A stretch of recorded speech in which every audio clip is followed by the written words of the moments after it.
Assalamualaikum warahmatullahi wabarakatuh.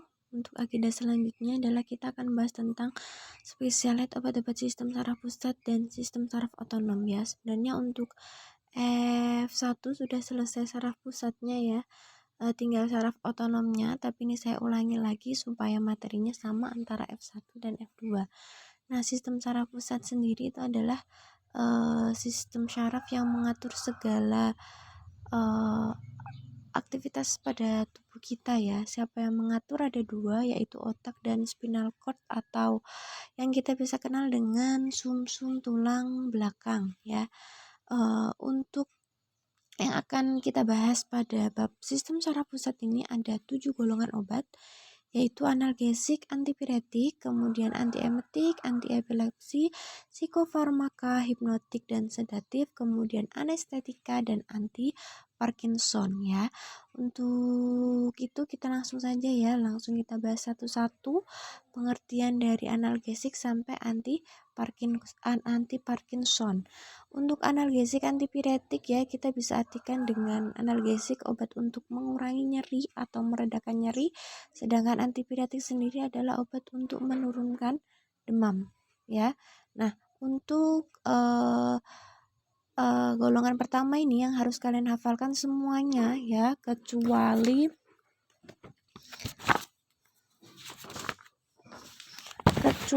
nomor 8 fenilbutazon dan nomor 10 endometasin ya. Itu tidak perlu kalian hafalkan. Jadi ada 8 ya yang perlu kalian hafalkan, yang tidak perlu adalah nomor 8 dan nomor 10. Kemudian yang kedua ada golongan antiemetik. Golongan antiemetik itu adalah golongan untuk obat-obatan untuk mengatasi mual dan muntah ya. Ada banyak ya, tapi yang perlu kalian hafalkan hanya difenhidramin, kemudian metoclopramid, kemudian ada domperidon, kemudian ada ondansetron ya.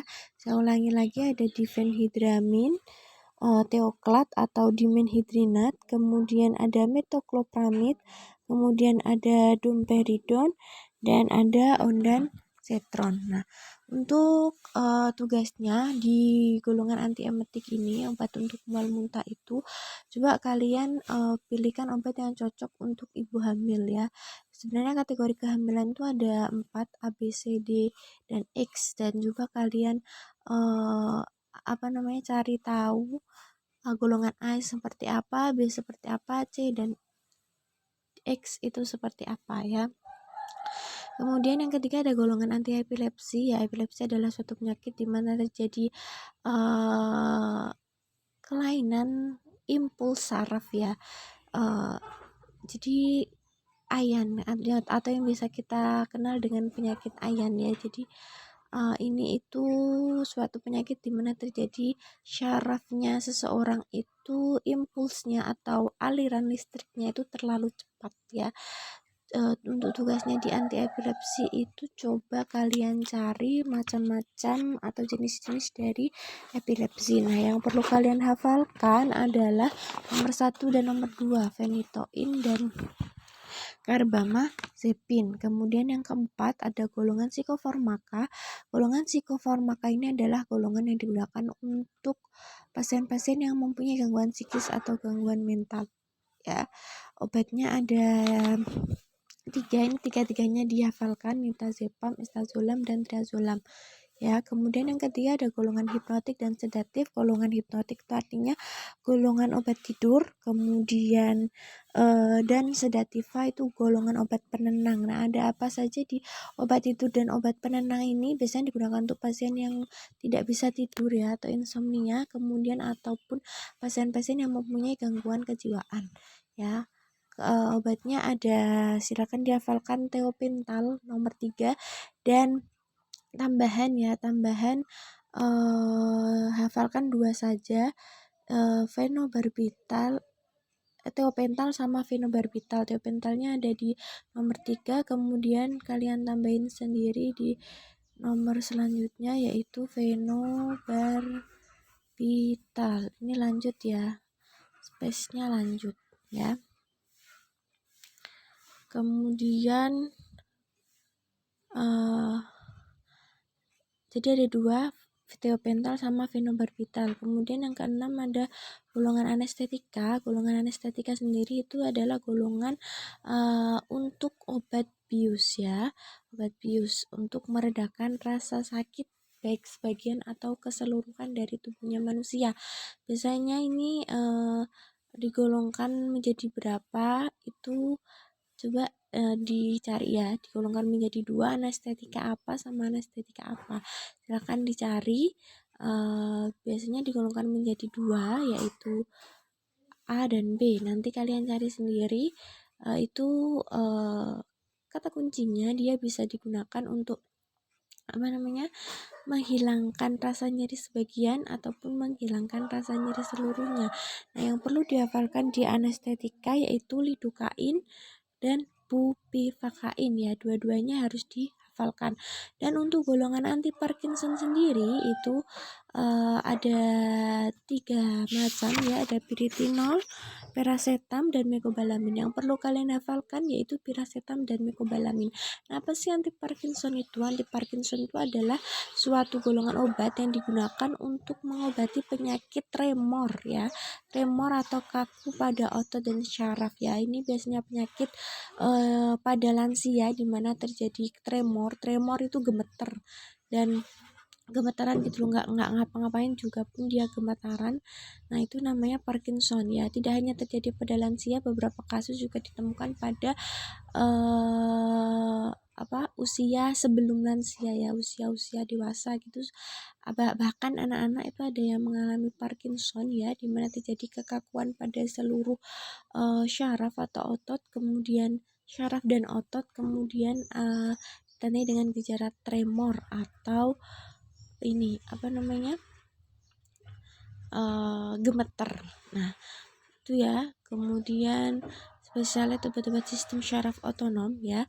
Untuk syaraf otonom sendiri itu kalau tadi saraf pusat kita bagi menjadi dua, yaitu otak dan sumsum tulang. Kalau sistem syaraf otonom sendiri ini juga kita bagi lagi menjadi dua, yaitu sistem saraf simpatis dan sistem saraf parasimpatiknya. Simpatis dan parasimpatis. Nah, bedanya apa? Bedanya kalau simpatis sama parasimpatis itu tergantung pada jenis di mana dia berada ya. Maksudnya di tubuh kita itu terdapat dua saraf otonom, yaitu saraf simpatis dan saraf parasimpatis, tergantung dia letaknya ada di mana ya. Misalkan dia letaknya ada di jantung, kalau parasimpatis yang bekerja itu bagaimana, simpatis yang bekerja itu bagaimana. Kalau dia letaknya ada di mata, nah pupil matanya kita kalau simpatis yang aktif itu bagaimana, parasimpatis yang aktif itu bagaimana. Nah, saya kasih contoh satu. Nah, di jantungnya kita itu ada saraf simpatis dan parasimpatis. Nah, kalau misalkan saraf simpatisnya yang aktif, itu detak jantungnya kita itu akan cepat. Nah, sedangkan kalau parasimpatis yang aktif itu detak jantungnya kita itu akan melambat. Nah, ya jadi ada dua. Kalau untuk saraf otonom simpatis, yang kedua ada parasimpatis. Nah, ini ya, ada simpatis dan parasimpatis. Nah, kalau misalkan simpatis, tadi saya kasih contoh satu. Kalau simpatis yang aktif, detak jantungnya kita akan cepat. Kalau parasimpatis yang aktif, maka detak jantungnya kita akan lambat. Nah, tugas lagi, coba kalian cari tahu apa yang terjadi jika saraf simpatisnya kita sama parasimpatisnya kita yang aktif jika di mata. Kemudian yang kedua jika di sistem pernafasan ya. Silahkan dicari. Tadi sudah saya kasih contohnya kalau aktifnya itu ada di hepar ya. Ada di jantung ya. Coba kalian cari tahu sendiri kalau saraf parasimpatis yang aktif di mata itu matanya kita kayak gimana. Kalau simpatis yang aktif itu matanya kita seperti apa. Kemudian sistem pernafasan. Kalau saraf simpatis yang aktif di sistem pernafasan itu sistem pernafasannya kita bagaimana. Kalau parasimpatis yang aktif itu sistem pernafasannya kita bagaimana. Nah ya. Kemudian golongan obatnya itu ada dua. Obat-obat yang bekerja untuk simpatis dan obat-obat yang bekerja untuk para simpatis. Nah, obat-obat yang bekerja untuk simpatis ini kita golongkan lagi menjadi dua, yaitu simpatomimetik dan yang kedua adalah simpatolitik ya. Simpatomimetik. Ya, simpatomimetik itu adalah digabung ya tadi tulisannya, itu obat-obatan yang bekerja meniru kerjanya saraf simpatis ya, meniru kerjanya saraf simpatis. Obatnya ada apa saja? Ada adrenalin, kemudian efedrin. Nah, silakan hafalkan nomor 1 dan 2 saja. Kemudian yang kedua, kalau tadi ada simpatomimetik, yang sekarang ada simpatolitik. Nah, kalau simpatolitik kebalikan dari simpatomimetik. Kalau simpatomimetik dia meniru kerjanya simpatis. Kalau simpatolitik dia berlawanan atau melawan kerjanya saraf simpatis. Nah, obatnya ada apa saja? Silakan hafalkan: ergotamin, kemudian ergotoksin, dan kemudian propranolol ya, nomor 1, nomor 3, dan nomor 4.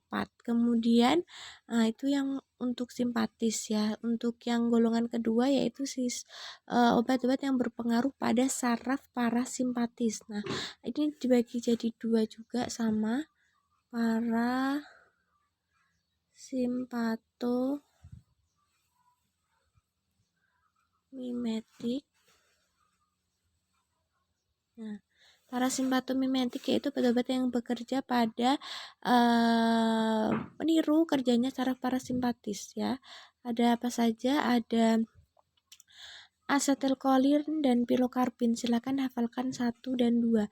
Kemudian yang kedua berarti kalau tadi ada simpatomimetik, sekarang berarti yang kedua, bentar ya. Ada, kalau parasimpatomimetik berarti lawannya tadi ada parasimpatolitik ya. Parasimpatolitik ini obat-obat yang melawan kerjanya sistem parasimpatis. Nah, ada apa saja? Ada ya atropin sama ipratropium ya. Saya hafalkan nomor 1 dan 2. Apa tadi? Parasimpatolitik ya, obat-obat yang melawan kerjanya sistem syaraf parasimpatik ya. Ada 2, atropin dan ipratropium ya. Silahkan dihafalkan tadi yang sudah saya suruh hafalkan yang mana saja, silahkan ditandai. Kemudian untuk tugasnya silahkan nanti dikerjakan di buku, di PDF kan. Kemudian kalau dikirim ke email saya, nanti emailnya saya share di kelasnya masing-masing. Kemudian subjeknya dikasih tulisan tugas sistem syaraf pusat dan sistem syaraf otonom ya. Sekian dari saya, mohon maaf bila ada salah kata dan suara-suara yang mengganggu. Saya akhiri, wassalamualaikum warahmatullahi wabarakatuh.